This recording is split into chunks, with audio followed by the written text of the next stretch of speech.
அப்பவே சொன்னேன். உங்க அப்பா கேட்டாதானே? உன் மனசுல என்னடி நினைச்சுக்கிட்டு இருக்க? உன்னை படிக்க வச்சது தப்பா போச்சு. இன்னைக்கு எங்களையே எதிர்த்து பேசுற அளவுக்கு தைரியம் வந்துருச்சுல்ல? 10 வருஷமா பிரிஞ்சிருந்த நம்ம குடும்பம் உன் கல்யாணத்தினால தான் ஒன்று சேர போகுது. அதில் ஏதாவது பிரச்சனை வந்தது, நான் என்ன செய்வேன்னு எனக்கே தெரியாது.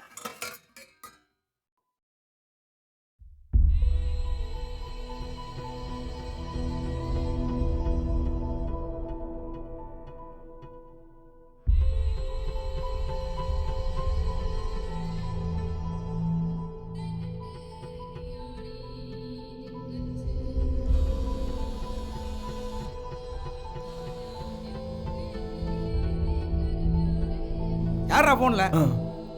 ஆஃபீஸ் ஃப்ரெண்டுப்பா. வெட்டியா பேசுறதை விட்டு நாளைக்கு ஆஃபீஸுக்கு லீவு சொல்லிடு. சாருக்கு நாளைக்கு நிச்சயதார்த்தம். ஞாபகம் இருக்குல்ல?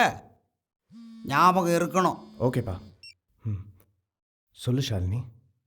நான் முடிவு பண்ணிட்டேன், வீட்டை விட்டு வெளியில் வரதா. ஷாலினி, அப்போ உங்கள் வீட்டில்? பேசிட்டேன், கொஞ்சம் அதிகமாகவே பேசிட்டேன். புரிய போகிறதும் இல்லை, அவங்களுக்கு புரிய வைக்கவும் முடியாது. நான் முடிவு பண்ணிட்டேன், இனி நீங்கள் தான் சொல்லணும். ஓகே, அப்போது இன்னைக்கு ஈவினிங் ஒரு ஸ்ட்ரீட் கார்னரில் நான் வெயிட் பண்ணுறேன். நீ அங்கே வந்துடு. காத்துக்கிட்டு இருப்பேன், மறந்துடாதீங்க.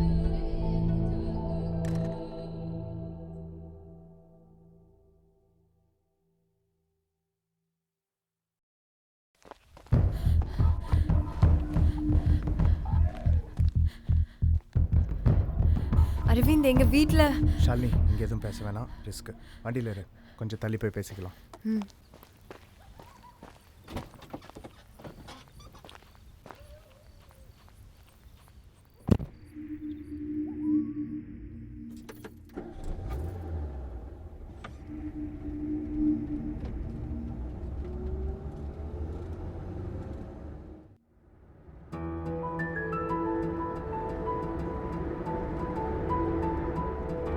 ஒரு நிமிஷம் வண்டி நிறுத்துங்களேன்.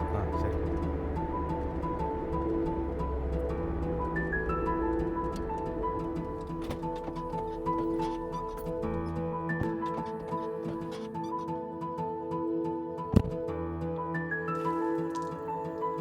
ஒருவேளை நம்ம அவசரமாக முடிவெடுத்துட்டோமோ? இல்லை அரவிந்த், இல்லை.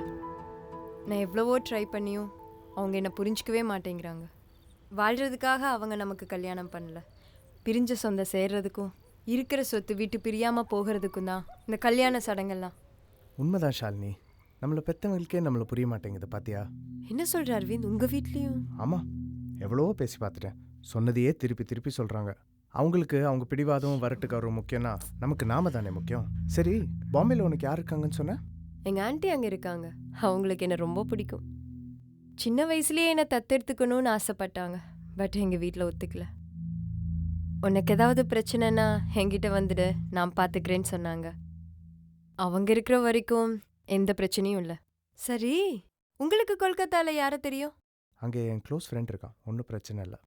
நல்ல வேலை அரவிந்த், நாம் இப்போவாவது ஒரு தெளிவான முடிவெடுத்தோம். இல்லைனா அவங்க பேசினபடி நம்ம 2 பேருக்கும் கல்யாணம் பண்ணி வச்சிருப்பாங்க. பிடிக்காத கல்யாணத்தை பண்ணிட்டு எப்படிங்க சந்தோஷமாக வாழ முடியும்? அவங்க சொல்கிறது சரிதாங்க. காதலிச்சா மட்டும்தான் ஓடி போகணுமா என்ன?